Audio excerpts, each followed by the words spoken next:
Hello good morning all student.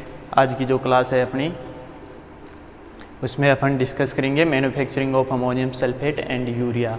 Ammonium sulphate और urea वाले जो फर्टिलाइज़र हैं उनका मैन्युफैक्चरिंग किस प्रकार से करते हैं। Manufacturing of ammonium sulphate and urea most of the nitrogenous fertiliser like ammonium sulphate, urea, ammonium nitrate, ammonium sulphate nitrate and even DAP are manufactured by using anhydrous ammonia. इनका उत्पादन अपन एनहाइड्रस अमोनिया जो gas है उसके द्वारा करते हैं। जो अमोनिया वाले जो फर्टिलाइज़र हैं उनका उत्पादन अपन एनहाइड्रस अमोनिया गैस के द्वारा करते हैं as one of the important compound. और इनके अंतर्गत काम में आने वाला सबसे ज़्यादा जो कंपाउंड है वह है NH3। Most of the commercial NH3 is prepared by Haber process.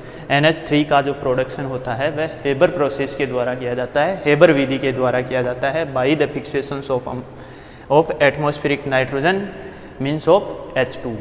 Atmospheric जो नाइट्रोजन होती है उसको H2 के साथ अपन रिएक्ट कराते हैं तो क्या बनता है, NH3 बनता है। और इसी NH3 का अपन अमोनियम वाले जो नाइट्रोजन फर्टिलाइज़र होते हैं उसमें काम में लेते हैं। तो दो अणु नाइट्रोजन के N2+3H2 को यदि अपन 200 एटमॉस्फेयर प्रेशर के अंतर्गत 550 डिग्री सेंटीग्रेड टेम्परेचर एंड जो कैटालाइज होते हैं वह है आयरन एंड मोलिब्डेनम कैटालाइज की उपस्थिति में रिएक्शन कराते हैं तो अपने को दो अणु अमोनिया के बनते हैं, प्राप्त होते हैं। क्या मिलते हैं, दो अणु अमोनिया के बनते हैं, साथ में 24.4 कैलोरी ऊर्जा का निर्माण होता है। Ammonia can also be obtained from natural gas, coal gas and naphtha. Therefore, cost of the fertilizer production in fertilizer factory installed near the petrochemical will be low. Ammonia जो है उसका अपन या तो नेचुरल गैस से प्राप्त करते हैं nitrogen, या कोल गैस या नेफ्था से। इसलिए अपन जो फर्टिलाइज़र का जो प्लांट होता है वह पेट्रोकेमिकल इंडस्ट्रीज के पास में यदि अपन लगाते हैं तो उसका अपने को उत्पादन लागत जो होती है वह कम होती है। अमोनिया को यदि अपन H2SO4 के साथ रिएक्ट करवाते हैं तो अपने पास अमोनियम सल्फेट का निर्माण होता है। यदि इसको HCl के साथ करवाते हैं तो अमोनियम क्लोराइड का निर्माण होता है।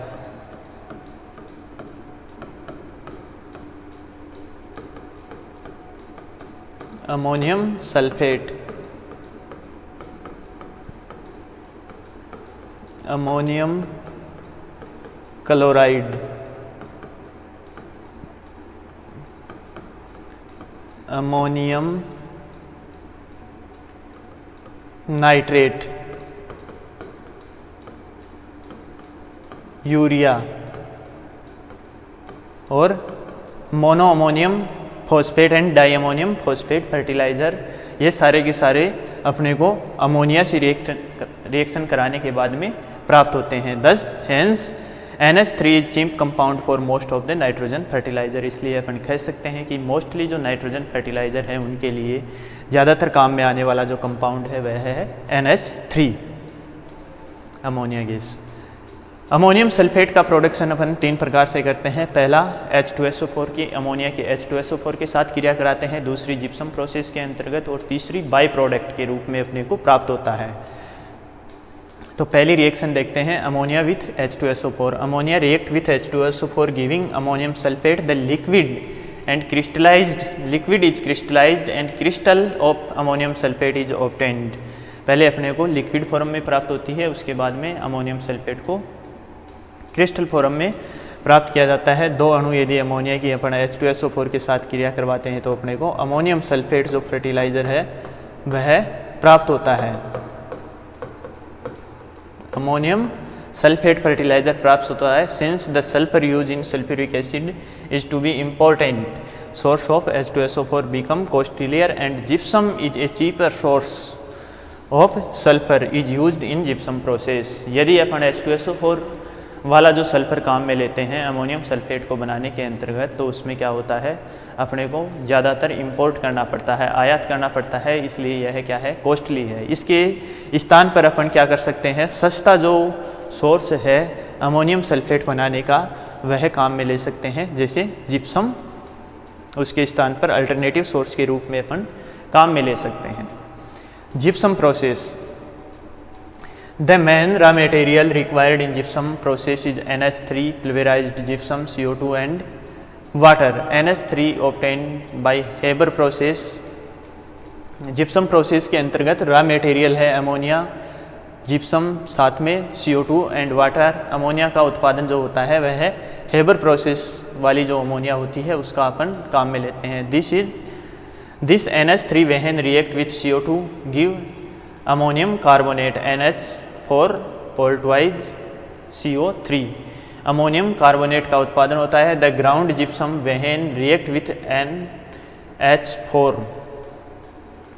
O2 CO3 solutions give ammonium sulphate and calcium carbonate react with. यदि अपन इसको जिप्सम के साथ क्रिया करवाते हैं, बाद में अमोनियम कार्बोनेट को यदि जिप्सम के साथ क्रिया करवाते हैं तो अपने को क्या प्राप्त होता है? अमोनियम सल्फेट प्राप्त होता है।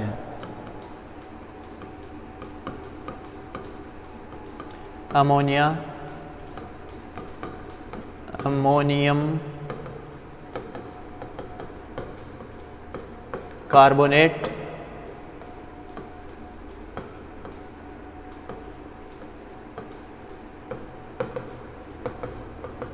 कैल्शियम कार्बोनेट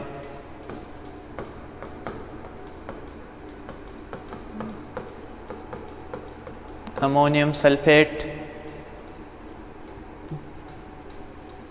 कैल्शियम सल्फेट बोल सकते हैं इसको।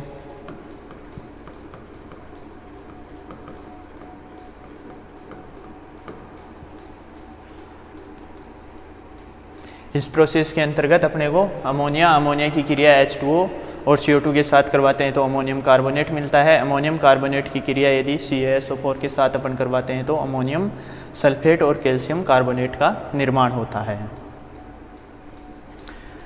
यूरिया का उत्पादन सेकंड है। यूरिया का उत्पादन the main principle involve in the process of manufacturing of combining pure ammonia with pure CO2।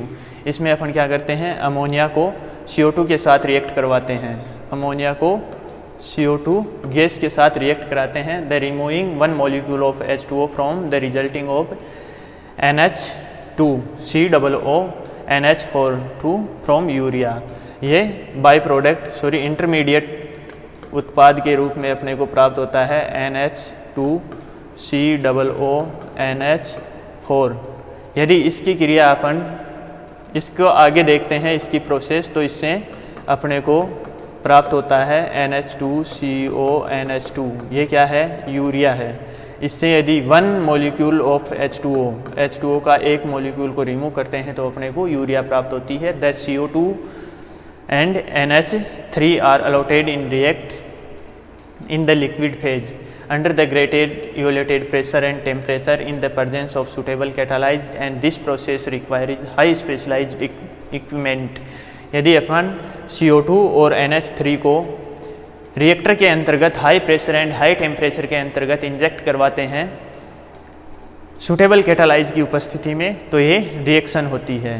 The CO2 and NH3 are compressed and heated as they are enter the converter where the urea is formed। A large exchange of NH3 is used in order to increase the conversion rate। Urea is manufactured by reacting anhydrous ammonia with CO2। anhydrous ammonia कह दो या ammonia जो gas है उसकी यदि अपन CO2 के साथ क्रिया करवाते हैं तो यह है क्या अपने को यूरिया प्राप्त होता है। Under the high pressure in presence of suitable catalyst, the intermediate unsuitable product is ammonium carbonate। Ammonium carbonate का निर्माण होता है is decomposed to urea. Reaction अपनी चलती है, नाइट्रोजन गैस साथ में हाइड्रोजन की क्रिया करवाते हैं तो अपने को अमोनिया प्राप्त होती है। क्या प्राप्त होती है? अमोनिया प्राप्त होती है। अमोनिया को यदि अपन CO2 के साथ क्रिया करवाते हैं तो अमोनियम कार्बोनेट प्राप्त होता है। अमोनियम कार्बोमेट प्राप्त होता है। अमोनियम कार्बोनेट प्राप्त होता है। यह क्या होता है? एक इंटरमीडिएट अनस्टेबल प्रोडक्ट होता है। बहुत जल्दी ये है टूट जाता है। अनस्टेबल मतलब यह है लंबे समय तक नहीं टूट सकता है, नहीं जुड़ा रह सकता है। क्या? Ammonium carbonate. अमोनियम कार्बोनेट आगे एटोमेटिक क्रिया करके क्या बनाता है? यूरिया और H2। ये क्या है? अनस्टेबल प्रोडक्ट है।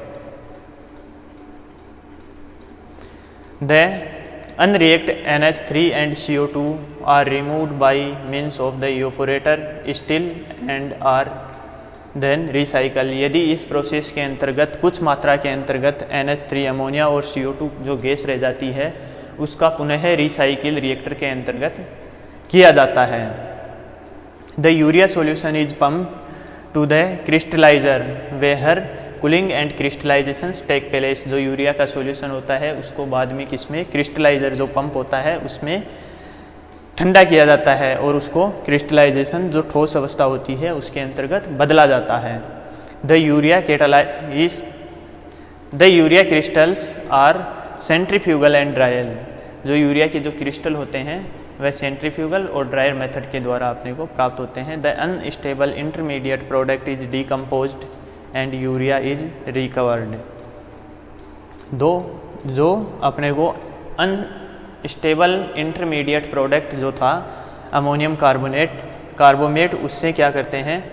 डिकम्पोज होता है आगे, तो यूरिया अपने को प्राप्त होती है। The urea solution is then concentrate to 99% and is spray into a chamber where the urea crystal are formed. Urea का जो सॉल्यूशंस होता है उसको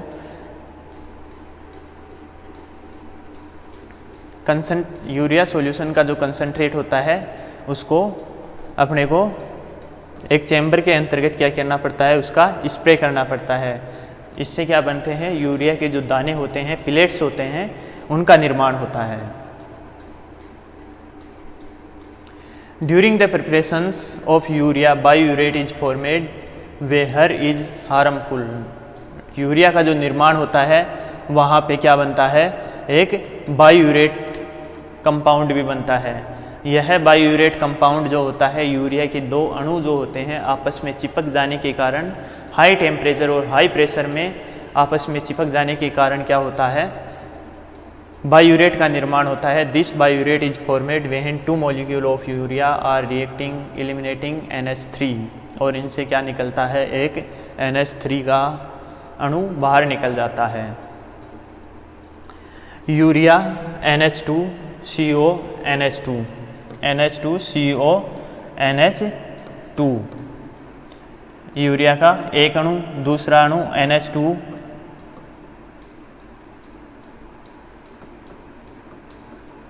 CO NH2 NH2 CO NH2 NH2 CO NH2।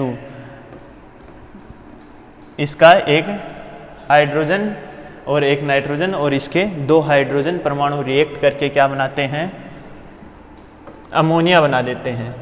एक अमोनिया के अणु बाहर निकलने से यूरिया के 2 अणु जो होते हैं वो आपस में चिपक जाते हैं और इससे क्या होता है? बायोयूरेट का निर्माण होता है। बायोयूरेट का फॉर्मूला है NH2CO NH.CONH2।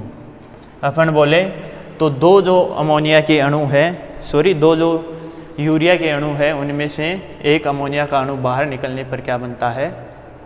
बायोयूरेट बनता है। Urea biuret should not be more than 1.5%। Urea के अंतर्गत बायोयूरेट की मात्रा कभी भी 1.5% से ज़्यादा नहीं होनी चाहिए। Reactions of urea in soil. Soil में यूरिया क्या करता है? After applications of urea in soil the undergoes enzymatic hydrolysis mediated by urease enzyme to produce unstable compound designated as ammonium carbonate. Ammonium carbonate से ही अपन urea का निर्माण कर रहे थे। इंटरमीडिएट प्रोडक्ट जब अमोनियम कार्बोनेट बन रहा था तभी यूरिया का निर्माण हो रहा था और यूरिया को यदि अपन सोइल के अंतर्गत प्रयोग करते हैं उसके बाद में वही एक अनस्टेबल प्रोडक्ट बनता है, उसका नाम होता है अमोनियम कार्बोनेट। और यही अमोनियम कार्बोनेट होता है जो आगे टूट करके अमोनिया और CO2 रिलीज करता है। अमोनिया से फिर नाइट्रेट फॉर्म के अंतर्गत यदि कोई प्लांट नाइट्रोजन को अवेलेबल करता है तो उसका और आगे ऑक्सीडेशंस होता है और वह नाइट्रेट और नाइट्राइट के अंतर्गत बदल जाती है। अदरवाइज अमोनिया फॉर्म के अंतर्गत राइस जैसे प्लांट यदि इनको ग्रहण कर रहे हैं तो उसका अमोनिया के रूप में निर्माण हो जाता है। तो अपन यूरिया जो है वो सोइल के अंतर्गत दे रहे हैं। सोइल में पाए जाने वाला वाटर इससे क्या करता है, रिएक्शन करता है। यूरिएज एंजाइम, एंजाइम कौन सा है, यूरिएज एंजाइम की उपस्थिति में यह क्रिया होती है। इस क्रिया के अंतर्गत क्या बनता है, अमोनियम कार्बोनेट। यह अमोनियम कार्बोनेट क्या होता है, अनस्टेबल प्रोडक्ट होता है, बहुत जल्दी यह है आगे टूट जाता है। अमोनियम कार्बोनेट आगे अमोनिया और CO2 कार्बन डाइऑक्साइड के अंतर्गत टूट जाता है और यह जो अमोनिया होती है यह ऑक्सीजन के साथ क्रिया करके क्या बनाती है, नाइट्रेट और nitrite. This ammonia is converted in NH4 ion by the accepting one hydrogen H+ from proton donor and subsequent form of ammonium hydroxide। Ammonia hydrogen को एक्सेप्ट करती है और अमोनियम हाइड्रोक्साइड का निर्माण करती है और any other NH compound depending upon the nature of the donor. NH जो होता है यह डोनर की उपस्थिति के अनुसार काम करता है। Then after ammoniacal nitrogen ammonia form is undergoes nitrification. Ammonia जो होती है वह आगे किस में चली जाती है, नाइट्रिफिकेशन प्रोसेस के अंतर्गत जाती है। So as the produce nitrate and nitrite. इसके अंतर्गत किसका निर्माण होता है, नाइट्राइट एंड नाइट्रेट्स का निर्माण होता है। Subsequent which is able to the plant growth. और यही जो होती है यह प्लांट के लिए अवेलेबल फॉर्म होती है। यूरिया को अपन डालेंगे तो उससे क्या बनेगा, अमोनियम बनेगा और अमोनियम को आगे चल करके नाइट्रेट और नाइट्राइट में कन्वर्ट होना पड़ेगा और यह प्लांट के लिए क्या होती है, अवेलेबल होती है। Nowadays urea is used as a fertilizer more compared to other nitrogenous fertilizer due to the following reason। Urea को जो है अदर नाइट्रोजन फर्टिलाइज़र की तुलना में बहुत ज़्यादा उपयोग में लिया जा रहा है क्योंकि हायर नाइट्रोजन कंटेंट, यूरिया के अंतर्गत नाइट्रोजन की जो मात्रा होती है वह ज़्यादा होती है। कितनी होती है, 44 to 46%। Good physical condition, urea की जो फिजिकल कंडीशन होती है वह गुड होती है, भौतिक अवस्था शुद्ध होती है इसकी। Less acidic in residual effect compare to ammonium sulphate. यदि अपन अमोनियम सल्फेट की बात करें तो उसकी तुलना में जो अपना यूरिया है वह कम अम्लीय फर्टिलाइज़र है। मृदा के अंतर्गत डालने पर मृदा में अम्लीय प्रभाव कम दिखाता है। Less cost per unit of nitrogen in production, storage and transport. Less cost per unit of nitrogen in production, storage and transport. Transport, storage और प्रोडक्शन के अंतर्गत नाइट्रोजन वाले जो फर्टिलाइज़र हैं उनकी कीमत जो होती है वह कम होती है। लक ऑफ कोरेसिवनेस, इनका संरक्षण होता है वह ज़्यादा नहीं करना पड़ता है। सूटेबल फॉर फोलियर एप्लीकेशन, जो पर्णीय छिड़काव होता है उसके लिए यह सूटेबल होता है। It is having of equal agronomical value compare to other nitrogenous fertiliser. इसकी जो एग्रोनॉमिकल वैल्यू होती है वह भी क्या होती है, समान होती है। जो अपन यूरिया काम में ले रहे हैं इसमें नाइट्रोजन जो पाई जाती है यह बहुत जल्दी क्या होता है, इसका लॉस हो जाता है, बहुत जल्दी इसका लॉस हो जाता है। इसे बचाने के लिए अपन यूरिया को क्या करते हैं, कुछ लंबे समय तक इसका प्रभाव रहे, लंबे समय तक इसका डिकम्पोज हो, इसके लिए इसमें कुछ परिवर्तन करते हैं। इसके लिए अपन सेलो रिलीज नाइट्रोजन जो फर्टिलाइज़र है वह कंसेप्ट काम में लेते हैं। Slow release fertiliser are excellent alternative to soluble fertiliser. जो सोल्यूबल जो फर्टिलाइज़र होता है उनका एक एकांतरण के रूप में सेलो रिलीज फर्टिलाइज़र बहुत अच्छा अल्टरनेटिव है। Because nutrient are release at the slower rate throughout the season. पूरी जो सीज़न होती है, क्रॉप सीजन होती है, उसके अंतर्गत न्यूट्रेंट्स को बहुत धीमी गति से सेलो रिलीज नाइट्रोजन जो फर्टिलाइज़र होते हैं वह रिलीज करते हैं। Plants are able to take up most of the nutrient without waste by leaching। जो लीचिंग लॉसेज होता है नाइट्रोजन को अपन डालते हैं, नाइट्रेट में कन्वर्ट होती है, नाइट्रेट में कन्वर्ट होने के बाद में उसका क्या होता है, लीचिंग लॉसेज होता है। इस लीचिंग लॉसेज को बचाने के लिए क्या करते हैं अपन, सेलो रिलीज नाइट्रोजन फर्टिलाइज़र अपन काम में लेते हैं। ये क्या करते हैं, धीरे धीरे नाइट्रोजन को रिलीज करते हैं और न्यूट्रिएंट्स जो होता है वह पूरी जो फसल की लाइफ साइकिल होती है वहाँ तक प्राप्त होता है। Slow release fertiliser is more convenient since less frequent application is required. जो सेलो रिलीज फर्टिलाइज़र होते हैं उनको अपने को बार बार प्रयोग में लेने की आवश्यकता नहीं होती है। एक बार अपन काम में लेते हैं तो उनका प्रभाव काफ़ी लंबे समय तक चलता रहता है। यदि कोई फर्टिलाइज़र होता है वह तुरंत न्यूट्रिएंट्स को सॉइल को अवेलेबल करा देता है तो उसको अपने को फ्रीक्वेंट बार बार प्रयोग करने की आवश्यकता होती है। Fertiliser burn is not a problem with slow release fertiliser even at high rate of application however it is still important to flow applications is recommendation. Shallow release fertilizer may be more expensive than soluble fertilizer.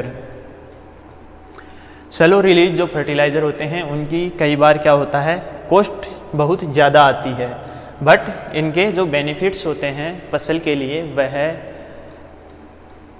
हानियों की तुलना में कई गुना ज़्यादा होते हैं।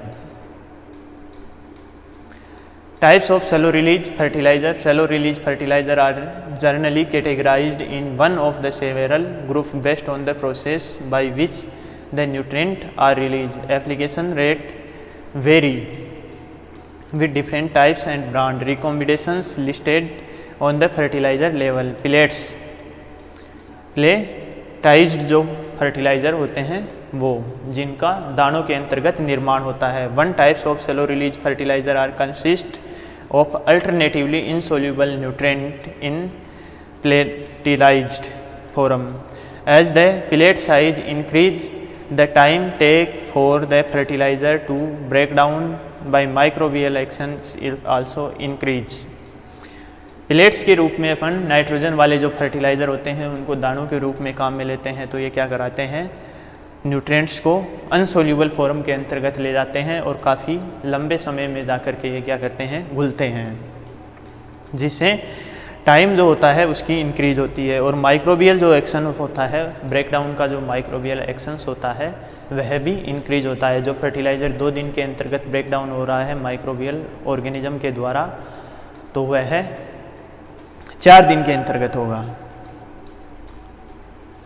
Chemically altered. A fertilizer may be chemically altered to render a portions of water insoluble. एक fertiliser जो होता है उसमें कुछ केमिकल चेंजेज करके भी अपन क्या करते हैं, सेलो रिलीज नाइट्रोजन जो फर्टिलाइज़र हैं उनका उत्पादन कर सकते हैं, जिनमें एक पोर्शंस क्या होता है, वाटर अनसोल्यूबल होता है, वाटर में अघुलनशील होता है। For instance urea is chemically modified make urea form. Urea को अपन मॉडिफाई करके अपन क्या बना देते हैं, यूरिया फॉरम, जिसका नाम है urea form aldehyde. Urea form aldehyde के अंतर्गत 38% नाइट्रोजन पाया जाता है, जिसमें से 70% of which is water insoluble. जो नाइट्रोजन होता है 38% होता है। यूरिया फॉरम एल्डिहाइड में नाइट्रोजन कितना होता है, 38%, उसमें से 70% वाटर के अंतर्गत अनसोल्यूबल होता है। This percentage is often listed on fertilizer level as WIN। Fertiliser level के अंतर्गत यह किस प्रकार से इंडिकेट होता है, WIN। WIN का मतलब क्या होता है, वाटर इनसोल्यूबल नाइट्रोजन, न्यूट्रिएंट्स या नाइट्रोजन, और the percent of water insoluble nitrogen. This form of nitrogen is released gradually by microbial activities in the soil. Because microbial activity is greatly affected by soil temperature, soil pH, soil aeration and soil textures। जो fertiliser अपन डालते हैं उसके बाद में उन पे microbial activity होती है, तो यह क्या करते हैं, उस एक्टिविटी को इंक्रीज करते हैं। माइक्रोबियल एक्टिविटी होती है सॉइल के अंतर्गत, वह सॉइल टेम्परेचर के द्वारा, सॉइल पीएच, सॉइल एरिएशन और टेक्सचर्स के द्वारा क्या होती है, प्रभावित होती है। These variable can affects the release of nitrogen from urea formaldehyde. For example there will be less fertiliser breakdown in acidic soil with poor aeration and environmental unfavourable to soil micro organism. For example अपन बात करें कि जो acidic soils होती है उनके अंतर्गत fertiliser का ब्रेकडाउन होता है वह बहुत धीरे होता है, क्योंकि उनमें एरिएशंस जो होता है वह कम होता है।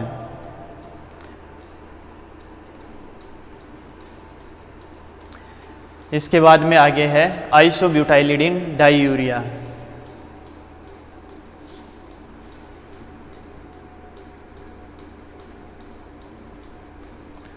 Isobutylidene diurea it is similar to urea formaldehyde. Urea form बोले या यूरिया फॉर्मएल्डिहाइड उसके समान ही क्या है isobutylidene diurea is content 32% nitrogen, जिसके अंतर्गत कितना 32% नाइट्रोजन पाया जाता है। 90% ऑफ इज वाटर इनसोल्यूबल, जिसमें से 90% क्या होता है जल में एगुलेंसील होता है। However isobutylidene diurea is less depend on microbial activity.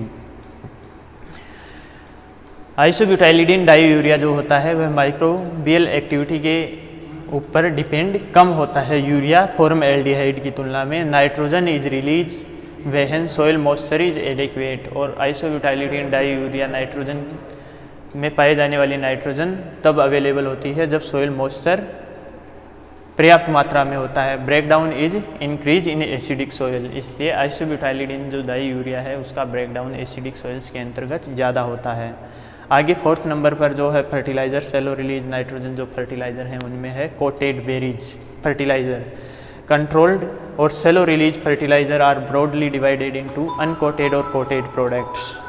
जो फर्टिलाइज़र होते हैं उनको क्या करते हैं अपन किसी भी पदार्थ से कोटेड कर देते हैं, आवृत कर देते हैं।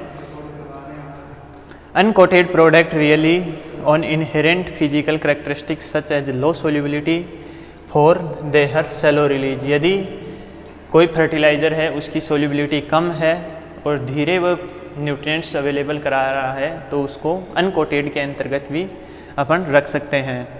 लेकिन coated product is mostly consist is quick release, बहुत जल्दी नाइट्रोजन जो होता है उसको रिलीज करने वाले जो फर्टिलाइज़र होते हैं उनको अपन क्या करते हैं कोटेड कर देते हैं। Source surrounded by barrier that prevent the nitrogen from releasing rapidly into the environment, जो नाइट्रोजन को तुरंत रिलीज होने से रोकते हैं उनसे क्या करते हैं कोटेड कर देते हैं। जैसे कोटेड बेरीज के अंतर्गत अपन बात करें तो नीम कोटेड यूरिया फर्टिलाइज़र आता है, neem coated urea, sulphur coated urea, neem coated urea, sulphur coated urea. ये जो फर्टिलाइज़र होते हैं इनमें या तो नीम की परत चढ़ा दी जाती है या क्या करते हैं सल्फर की जो परत होती है वह चढ़ा दी जाती है, जिससे इनका सोइल के अंतर्गत रिलीज होने का जो गुण होता है वह बढ़ जाता है और काफ़ी लंबे समय तक इनका प्रभाव रहता है। Okay, thank you.